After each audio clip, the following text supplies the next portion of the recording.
El 25 de mayo de 1810 la Argentina se dio su primer gobierno y desde entonces hasta hoy siempre es una buena oportunidad para repasar qué es lo que estamos haciendo y cómo está marchando este proyecto que se llama República Argentina. Y para hablar un poco de ese tema lo trajimos hoy, lo invitamos al profesor Quito Galeano.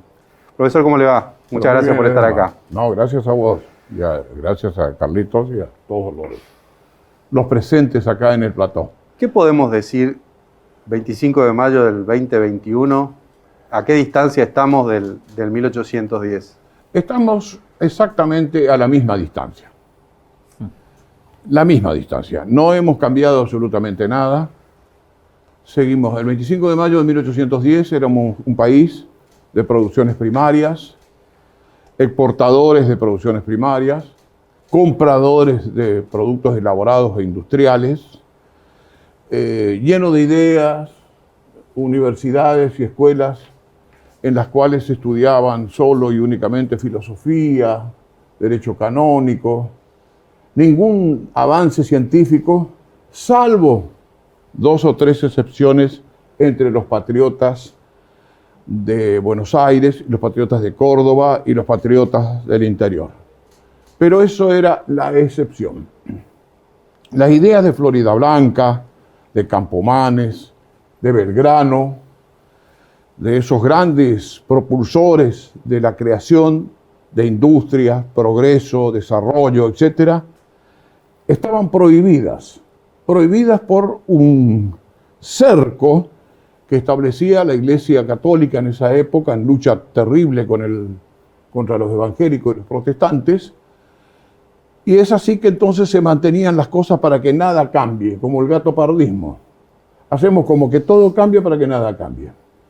En 1776, con la creación del virreinato con Carlos III, este rey aparecía como liberador de las colonias americanas, pero en realidad fue el que ajustó más el tornillo. Es cierto, habilitó los puertos y creó el virreinato del Río de la Plata, pero creó las superintendencias. La superintendencia de Buenos Aires, estaba el superintendente, estaba el virrey, y eran los que controlaban el comercio, la educación, la milicia, es decir, el poder militar, el poder eclesial. Y la Argentina se quedó estancada en ese 22 de mayo. La revolución se produce el 22 de mayo.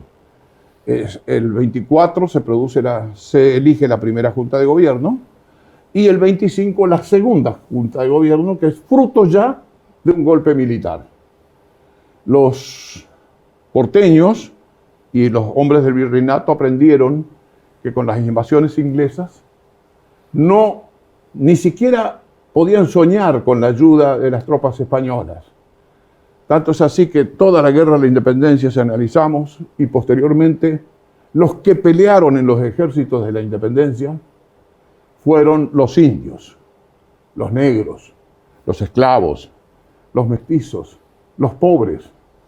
Los ejércitos eran comandados por realistas, por españoles, y la carne la poníamos nosotros, digamos. La carne en el asador la poníamos nosotros. Ahora, nada de eso que usted dice y que relata del 1810, nada de eso cambió. La única excepción que yo encuentro en la historia es la generación de 1880. Escuelas. Sarmiento respondiéndole, ¿cuál es su plan de gobierno? Trajo las escuelas industriales, las escuelas técnicas, las escuelas de todo tipo, escuela militar, el Observatorio de Córdoba, la ley de defensa de los animales, la deforestación. Hay que agregar riqueza. Los grandes pensadores, Alberdi, Esteban Echeverría, Mariano Fragueiro, Sarmiento, decían claramente, tenemos que llenar de caminos de hierro el país. Nosotros arrancamos todos los trenes. Tenemos que crear industrias y valores agregados a los productos. Tenemos litio. Ledesma y Carlitos, tenemos litio. Con el litio y con otros productos se hacen las pilas. vendemos 1 tonelada por el valor de 4 pilas, 5 pilas. Ese es el país que tenemos. ¿Y por qué cree que el proyecto quedó inconcluso? ¿Por qué es una idea porque la misma idea me parece que es la que seguimos abrazando hoy, ¿no? Un país federal, un país industrialista. Un país no federal, dijiste, yo te digo un país no federal, ¿eh? Bueno, pero por eso... Unitario, como siempre. Pero la idea me parece que es la de ir hacia un país federal, que no esté todo centralizado, la industrialización, la exportación de material ya producido en Argentina, incluso la erradicación de escuelas, de universidades, la ciencia. Exacto. ¿Por qué nos quedamos? Porque los extremeños en España tienen que sacar la piedra todos los años, como los mercedinos, para poder cultivarla. Porque la piedra crece. Es decir, las fuerzas tectónicas impulsan las piedras. Entonces hay que limpiar la piedra, hay que trabajar mucho para hacerla producir. La Argentina tiene una desgracia. Somos extremadamente gordos, dicen los extremeños. ¿Por qué? Porque a nosotros se nos da todo. Vos tirás una semilla de naranjo, una semilla de zapallo, una semilla de palta. Importamos palta. Vos tirás en el patio de tu casa una semilla de palta y crece la palta. Crece el zapallo, crece la naranja, crece el limón, crece la vid, el café. Cuando entró el general León Palleja con las tropas uruguayas en la guerra de la Triple Alianza en 1865, relata en sus memorias: el mejor café que tomé en mi vida, era español. León Palleja dice, lo tomé en Itatí. Entonces me puse a explorar la historia argentina si nosotros producíamos café. En el plantero de mi estudio, Salta 424, en el plantero de mi casa, Rioja 547, crece el café como si fuera yuyo, con sus semillas, con sus flores blancas, su producto rojo, etcétera, etcétera. ¿Por qué no hacemos eso? Porque hay que trabajar. La síntesis de eso sería la bondad del terreno nos hizo haraganes, digamos. Hizo, claro, nos hizo porque tenemos todo. ¿Queremos agua dulce? Tenemos el Gran Río, tenemos el acuífero Guaraní. ¿Algún problema? Llamamos a Buenos Aires. En Buenos Aires están todos sentados en un café. Allí manejan el país. La vieja frase que ya decían Artigas, la capital fuera de Buenos Aires. Artigas, Alberdi, Sarmiento, Alfonsín, la capital fuera de Buenos Aires, no pudo ser. Quito, en este marco, ¿no? Que Pepe un poco te plantea la cuestión del país, ¿no? De ese 25 de mayo. ¿Cómo esa corriente, ¿no? En ese escenario de mayo de 1810, obviamente a la proyección que tiene, ¿no? Corrientes... ¿Cómo llega la revolución a Corrientes? La revolución a Corrientes llega en junio con un oficio del Cabildo de Buenos Aires. Sabemos que teníamos el camino de postas reales que se inaugura en 1785. Esteban Perichón era el jefe del correo acá en Corrientes y Esteban Perichón se casa con una Martínez del Museo de Arqueología Martínez. Y el correo real llega porque era difícil subir el río, navegar contra la correntada era muy difícil, no imposible. Entonces, cuando se comunica Corrientes, inmediatamente se adhiere al Cabildo de Buenos Aires, de la Junta de Buenos Aires. La Junta de Buenos Aires era una gran farsa, porque nosotros jurábamos fidelidad a Fernando VII, no al Consejo de Regencia, no a las juntas que se estaban reuniendo en Congreso de Cádiz, que va a dar la gloriosa Constitución de Cádiz en San Felipe Neri, en Gadir, Cádiz, por eso se dice gaditana, Gadir. Y inmediatamente nos adherimos y enviamos nuestro representante que ya estaba en Buenos Aires, José Simón García de Cosio, y este hombre que era fiscal de la Real Audiencia, un hombre privilegiado, muy educado, muy inteligente, autor de los proyectos constitucionales que nosotros tenemos, Este hombre se integra ya al gobierno. O sea, Corrientes fue revolucionaria desde el comienzo. Desde el comienzo. Las familias se dividen. De hecho, García de Cosio estuvo el 22. Sí, señor. García Y de Cosio después estuvo. fue el representante Claro. correntino. Él le acompaña al fiscal Villota, que casi hace padecer el levantamiento juntista, cuando dice, yo acepto lo que ustedes dicen, pero ¿quiénes son ustedes los porteños? Otro antecedente de la capital. ¿Quiénes son ustedes los porteños, carajo, para tomar la decisión por todos los pueblos del interior? Claro. Y ahí Juan José Paso arguye dos elementos fundamentales. Primero, el mayorazgo, antigua institución española desde el fuero juzgo hasta la novísima recopilación.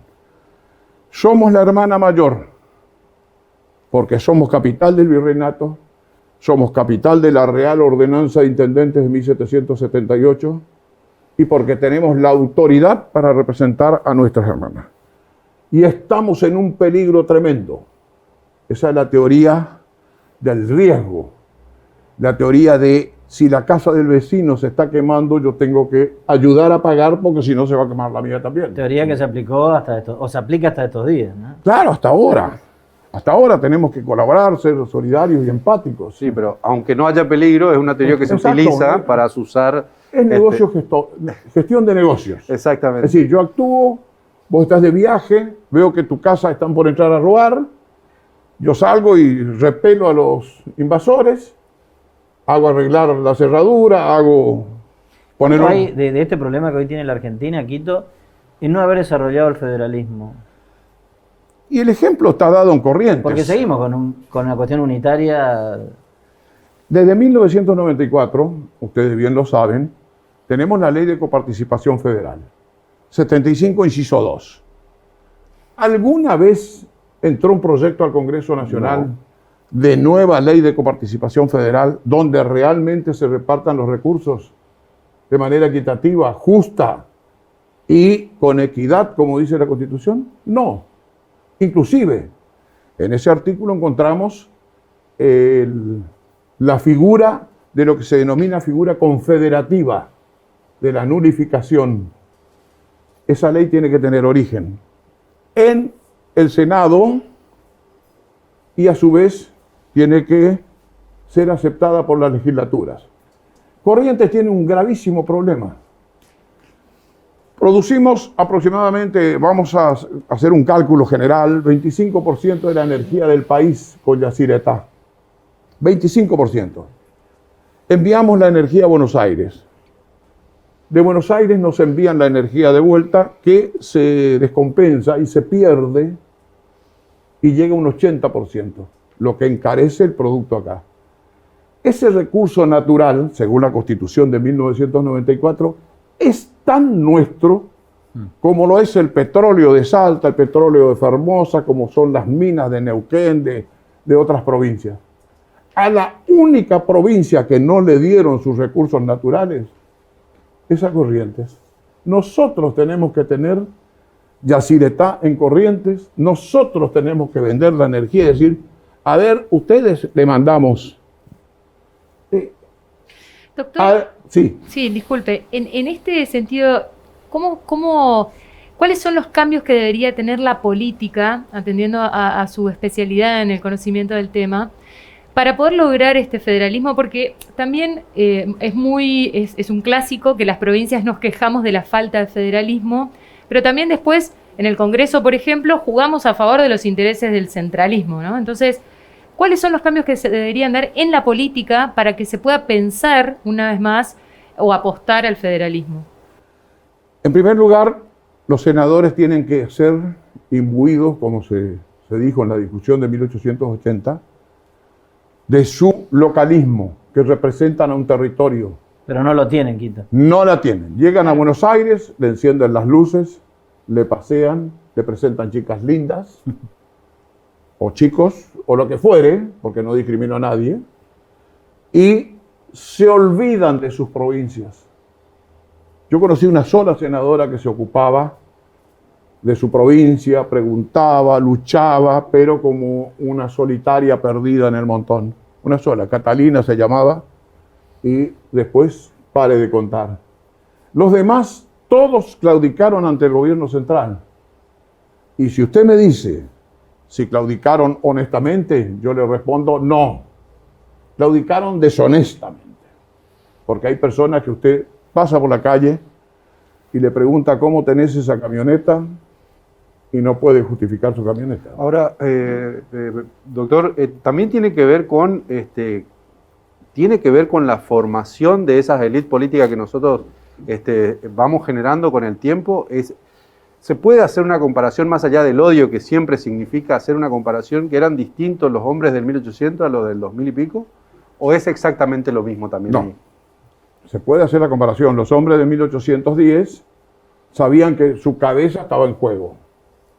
Los realistas sabían que los patriotas lo iban a liquidar y de hecho los persiguieron, los expropiaron, les confiscaron sus bienes, los expulsaron. Eso está probado históricamente. Los de ahora no. El senador que va por nuestra provincia claudica de los derechos de nuestra provincia y luego viene acá y es recibido y se convierte en gobernador, se convierte en ministro, se convierte en lo que fuera. Hay más premios que... Más premios. ¿Cuándo perdimos el federalismo?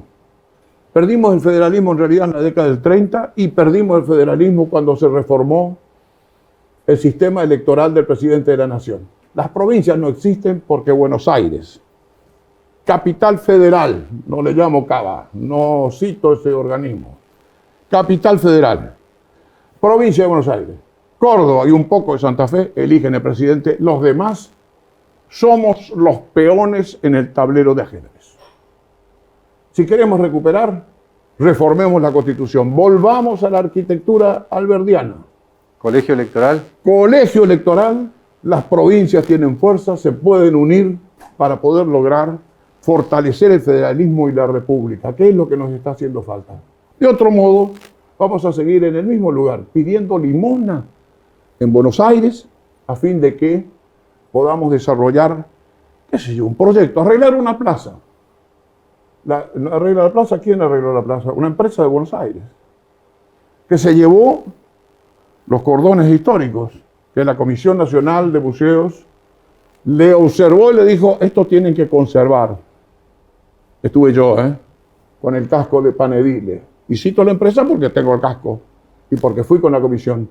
Hoy fui a buscar los testimonios arqueológicos que se debían conservar, no están.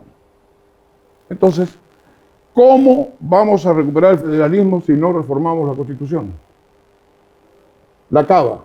El presidente de la República sale a la calle, la policía le pertenece a la Cava. Eso decía Avellaneda. ¿Se capitaliza cómo?